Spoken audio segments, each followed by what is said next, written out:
মধ্যপ্রাচ্যের যুদ্ধ ও বৈশ্বিক জ্বালানি অস্থিরতার প্রভাব পড়েছে বাংলাদেশে।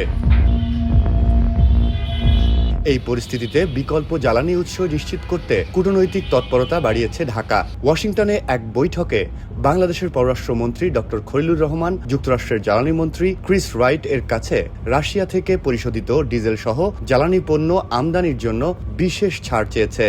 যুক্তরাষ্ট্র এই অনুরোধ ইতিবাচকভাবে বিবেচনা করবে বলে আশ্বাস দিয়েছে। এছাড়া জরুরি চাহিদা মেটাতে তৃতীয় কোনো দেশ থেকে রাশিয়ার অপরিশোধিত তেলের বিনিময়ে পরিশোধিত তেল কেনার বিষয়েও বৈঠকে আলোচনা হয়।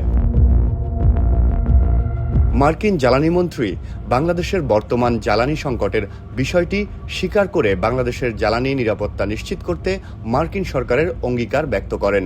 প্রধানমন্ত্রীর কার্যালয় 1 এপ্রিল এক বিবৃতিতে এ তথ্য জানায়। 200-র বেশি সার্ভিস ও ফিচারে লেনদেনের সব বিকাশ অ্যাপে সম্ভব।